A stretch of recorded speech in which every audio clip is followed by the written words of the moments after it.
right, whatever. Yo, so Anime Expo is in full effect here in Little Tokyo. And I thought I might just pull up over here to Little Tokyo, like I said, 2nd Street, and just get my normal boba order, the same thing I usually get, just keep it simple. And as I was doing that, I came up outside and I saw this poster here that says, no ice, no charge. And at first I thought, yo, this is a really good deal. I mean, you're getting more drink for your money. It's like a free size upgrade. But then I looked at it again, and I looked at the little emoji on the bottom, and I realized, wait a second, I don't think they're talking about the cold stuff you put in your drink. I think they're talking about the other ice. What you're doing is kidnapping. What you're doing is getting... What the fuck is wrong with you? Get the fuck back! You should let him go. That's not right. They're kidnapping. They're kidnapping. The federal government is not leaving LA, so we're going to be here till that mission's accomplished, as I said. Better get used to us now, because this is going to be normal very soon. But that doesn't actually make a whole lot of sense to a lot of people, because why would a place in Little Tokyo be putting out a message about ice raids? So this is where I start to think about the British Jamaican cultural theorist and philosopher Stuart Hall. So this is somebody who spent a lot of time exploring how people communicate with each other. So if you have an idea or a thought you want somebody else to understand, you can't just, psychically beam it telepathically into somebody else's brain. Basically, you need to encode it into some kind of message that hopefully the other person will be able to decode. So this could be a text message you send them, it could be in a book, it could be via a phone call in person, it could be in a visual representation like that postcard or the poster that we just saw, or this video. I'm making this video in the hopes that the ideas and thoughts that I have, you'll be able to decode them in the way that I would prefer for you to be able to. More on the whole preferring thing in a little bit. But in order for any of that to happen, both of us have to share some kind of context. And the shared context is really important to being able to actually decode a message. I mean, for example, with this poster, if you've never ordered boba before, you don't know that it usually comes in a glass that's full of ice. And so the advertisement, you're not even really able to read it, even if you are able to make out the individual words. And so there are going to be people who see that poster and do not understand what's being communicated, but there's others who can understand it. So what I want to do for the rest of this video is explain some of the context that some people are able to pick up. And so the first bit of context I would say is just geographical. So in the time that it's taken me to explain all of this, I've walked over to 1st Street. The boba shop is on 2nd Street. And just a couple nights ago, on 1st Street, it looked like this.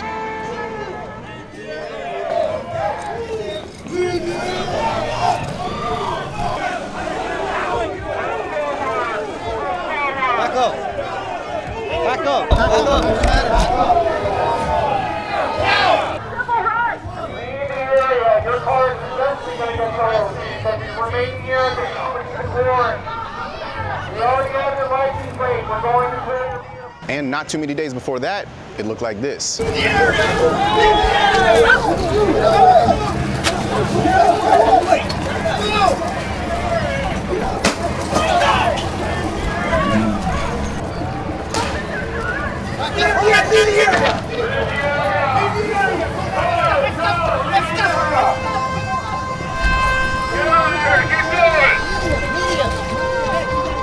off your butt! Get off and stay off! But this still might not make a whole lot of sense at first, because again, why would there be anti-ice protests in Little Tokyo? This seems completely random. Again, unless you understand the geography. So this street corner right here, we're basically 1 block away from the Federal Building, which is where a lot of the people who were being arrested, detained by ICE, were being held. And so if you wanted to go directly there and protest, which a lot of people did, this is a neighborhood that you naturally would pass through. And it looked like this.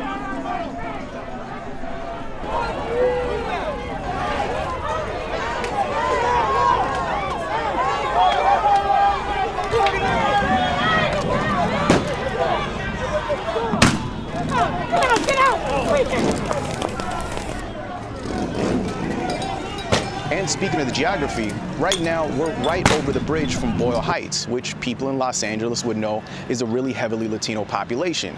And so if people from those communities are marching to the Federal Building or even to City Hall, they're gonna pass through, very likely, this intersection. But I said that Boyle Heights is a heavily Latino population, but if we get into the historical context, it gets a little bit more complicated because a lot of people have lived there, including Japanese Americans. As a matter of fact, one of the oldest Japanese restaurants in LA is in Boyle Heights. And so that brings us to this street corner right here. The Japanese American National Museum has an exhibit about the incarceration camps, which is a period in history during World War II in which a certain group of immigrants were looked at as being suspicious and people who needed to be contained. And so this street corner, this area here, Little Tokyo, might seem to be completely random, but if you understand the geographical context, if you understand the historical context, and maybe most importantly, the cultural context, it starts to make sense. This might sound a little over the top, right? Because why would somebody put out a message that requires so much context to be able to decode? It would take so much effort. Well, it actually doesn't for some people. See, just being people living in a society, we're able to decode messages that require a lot of context all the time. And not only that, depending on the context, depending on the situation, we're able to make the appropriate reading. So I'll give you an example. If you're a kid, you're living at home, and your older brother has a stop sign on the door, you're able to figure out pretty quickly that that thing means some combination of don't bother knocking, I don't like you, go away, right? You're able to figure that out pretty quickly. But as you get older, you realize that if you see a stop sign on the street, it has a very different meaning. Even if you knew it when you were a kid, you realize truly that that stop sign is a legal order, that if you do not bring your motor vehicle to a full and complete stop, you risk getting a ticket or potentially going to jail. But you're not able to actually truly understand that unless you've been in the street. And same thing with that boba sign. Unless you've been in the streets, it might not mean a whole lot to you. So this brings me to another message that some people seem to have been having a little bit of trouble reading, and that would be the message of the flags. So you might have seen that there have been people waving flags at these protests if you're watching news coverage of it. And there are people who got pretty mad about this, actually, saying things like, well, these people are insurgents, they hate America. If you are waving a flag of your country and you are burning the flag of the country you've come into, you're not an immigrant. You're an invader. And while the Mexican flag was proudly flying throughout these protests, the American flag was really nowhere to be seen. I'm glad the country knows this is not a nuanced position. And there were some other people, I think, with a bit softer stance who said, well, you know, instead of waving the Mexican flags, maybe you should wave an American flag. Better PR for your cause. And so this is where I start to think of the work of a Japanese philosopher and culture theorist, Naoki SAKAI. So this is mostly about his work on language and translation. So I'm not summarizing his work here, I'm more using this as a jumping off point. But basically, there's a mentality that insists that if we're speaking the same language, scare quotes here, then there's no way to misinterpret it, there's no chance for misunderstandings, that something can only be understood in one way. So for example, a Mexican flag can literally only mean the nation of Mexico, and that's what it means. There's another mindset that understands that language is a lot more fluid, that there's always chances for misunderstanding, and the borders of languages don't make a whole lot of sense, period. But then also, there's different ways to understand the same message that somebody else might understand in a different context. Again, think of the stop sign. So this is what I think was happening amongst most of the protesters, and this is just from being out there and covering it as a journalist, is for most of the people who were waving those Mexican flags, I do not think that they meant literally the nation of Mexico. Matter of fact, a lot of the people who are waving them flags, I think a lot of them have never been to Mexico ever, right? And so what does it mean? Well, it can mean a number of things. It could mean the community they live in. It could mean Boyle Heights in general. It could mean a part of Boyle Heights. It could mean a part of South Central LA that they live in. It could be pointing to their great-great-grandparents, 4 or 5 generations back who've been here forever. It can mean a lot of things. And to the American flag thing, and let's be clear here, there were a lot of American flags being waved there, in addition to, you know, these kind of combo US-Mexico flags with the diagonal down the middle. For a lot of people, I think the US flag is kind of redundant, right? Because for them, the part of their identity, where they live, that's not being questioned right now. It's the other part. The Mexican flag is an addition to their American identity. I'm American and Mexican, or whatever the case may be. So again, the Mexican flag doesn't literally always mean literally the nation of Mexico. And I think there were some people who knew that.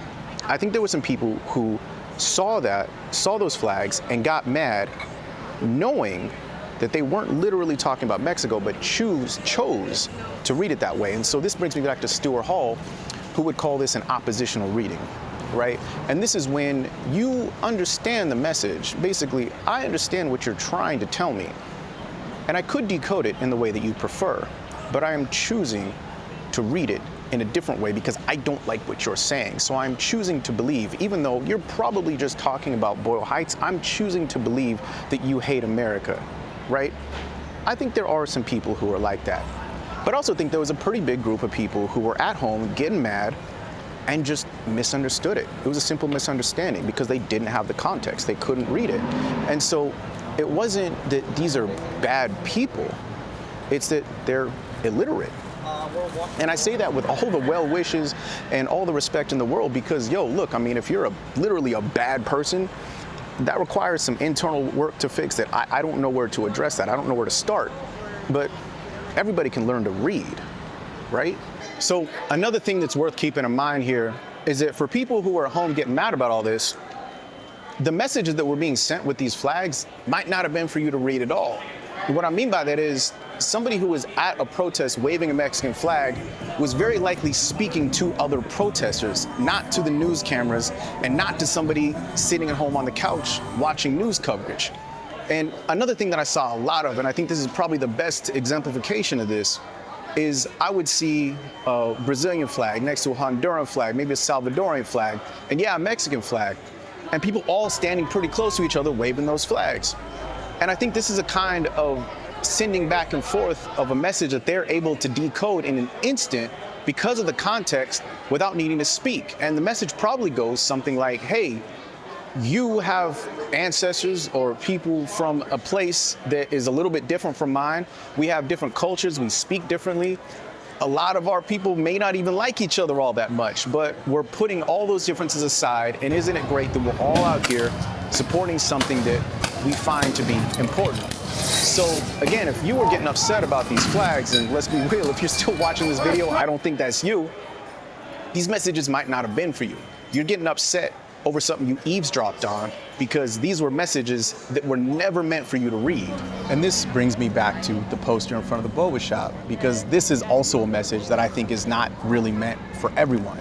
And so finally, if I were to summarize the message as I think it's supposed to be received, it's probably something like, we don't support what ICE is doing in our communities. We support the families that are being affected by this. And also for the activists and protesters, and I'm leaning a lot on the emoji that I see a lot of protesters and activists use, for them, the message being picked up, being decoded, being read is also probably something like, hey, protesters, we're not afraid of you. We actually support what you're doing. Now, there are people who, if that message was made more plain to them in a way that they didn't need all the context, being out in the street to understand it, to be able to read it, if it was made more plain to them, they would get angry, right? Once again, what Stuart Hall would call an oppositional reading of this, instead of the preferred reading, would be, instead of viewing this as a message of support for activists or for people exercising the First Amendment right or for families, they might choose to read this as, we hate America. We hate everything that America stands for, and we support lawlessness, violence, thugs. They would choose, right, to support that, knowing full well that that's not really what the intended message is. You know, that'd be kind of nuts for a business to, want to say something like that. But speaking of which, they are taking on a little bit of a risk here. The shop is taking on a bit of economic risk, which is to say that there are people who, if they could read that, if they could fully understand that, and they didn't need all the context, it could cost the shop some money, right? There are people who would read that, who would get angry, and would choose to take their business elsewhere. And let me tell you, here in Little Tokyo, on this same block, there's like 3 or 4, maybe 5 places you can get boba, so they're not hurting for choices here. But I say a bit of an economic risk because I don't actually think the risk is that high. I mean, look at their Instagram post that they made talking about this. Not everybody seems to fully understand what they're talking about here. So the thing is, in this context, there's really not a whole lot of danger for the person who would go to the manager, who would get mad about this. Because in this context, that kind of person can't read. I'm not saying that you need to read a whole bunch of complicated theoretical text just to be able to understand what's on that poster there. I think a lot of people were able to pick it up and decode or read it faster than I was, right? All I'm saying is that, you know, reading a little bit of this stuff, both Naoki SAKAI and Stuart Hall, it just made my boba order just a little bit more interesting. That's it. And speaking of my boba order, you know, like I said, I got what I always get. Same order as always. It's boring. Taro milk, boba added, 25% sugar, not too sweet, normal milk, and no ice. No particular reason for that last one. I just kind of always felt like ice was kind of a waste of money.